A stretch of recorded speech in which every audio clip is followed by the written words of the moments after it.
Hello everyone, प्यारे बच्चों, आज की इस वीडियो में हम सप्लीमेंट्री रीडर की 4th स्टोरी, जिसका टाइटल द एनिमी है और जिसके राइटर पर्ल एस बक हैं। आज हम इस कहानी का सारांश समझेंगे।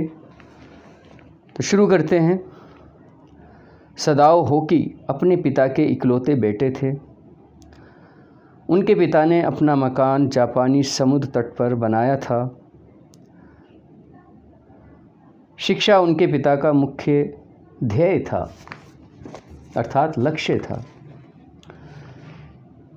शल्य चिकित्सा व औषधि के अध्ययन के लिए सदाओ को अमेरिका भेजा गया। एक प्रसिद्ध शल्य चिकित्सक व वैज्ञानिक के रूप में वे 8 वर्षों के बाद जापान लौटकर आए। सदाओ का विवाह पुरानी जापानी परंपरा के अनुसार हाना के साथ तय कर दिया गया, जिसने अमेरिका में अध्ययन किया था। उनके 2 बच्चे थे। वे दोनों परस्पर खूब स्नेह करते थे। वे लोग अपने घर में जापानी समुद्र तट पर रहते थे। एक दिन की बात है, शाम के समय डॉक्टर सदाओ और हाना अपने बरामदे में खड़े हुए थे। अचानक उन्हें कुछ काला सा दिखाई दिया। वह एक व्यक्ति था। वह अपने घुटनों व हाथों के बल रेंग रहा था। वह बहता हुआ डॉक्टर सदाओ के दरवाजे तक आ गया था। डॉक्टर सदाओ को पता चला कि वह व्यक्ति घायल अवस्था में है।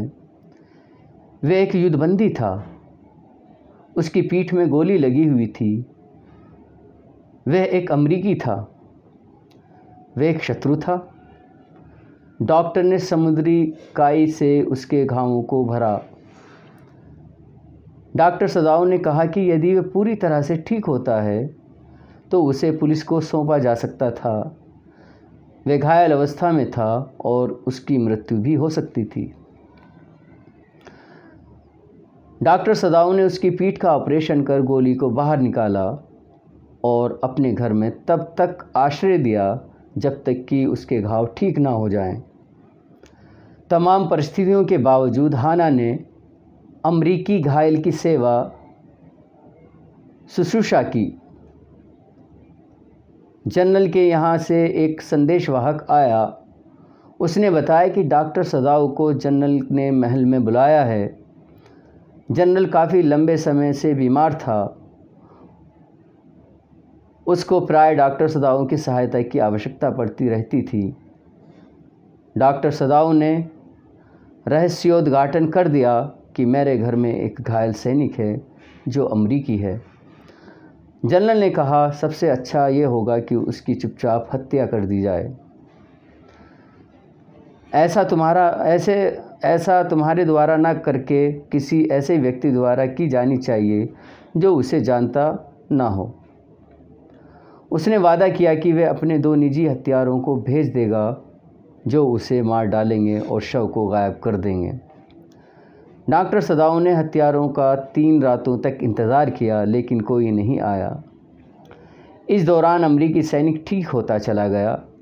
अब दंपति उससे पीछा छुड़ाना चाहते थे। सदाओ ने उसे अपनी नाव उपलब्ध कराई, उसको भोजन जल से भर कर दिया और उसे 2 रजाइयाँ भी दी। डॉक्टर ने नाविक से दूर द्वीप की ओर नाव से जाने को कहा।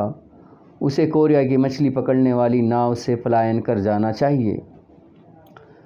सैनिक ने महसूस किया कि डॉक्टर उसे दूसरा जीवनदान दे रहा है। वह सुरक्षित रूप से पलायन कर गया। एक दिन डॉक्टर ने जनरल को सूचित किया कि शत्रु सैनिक भाग गया है। तब जनरल ने कहा कि वह अपनी गहन पीड़ा के कारण अपना वादा ही भूल गया था। प्यारे बच्चों, अभी आप सप्लीमेंट्री रीडर की 4th स्टोरी, इसका टाइटल द एनिमी है, पर्ल एस बक ने लिखा है। इस कहानी का सारांश अभी आप सुन रहे थे। मुझे उम्मीद है आपको ये कहानी सही से ठीक ठाक समझ आ गई होगी। आज के लिए इस वीडियो में इतना ही। Thank you.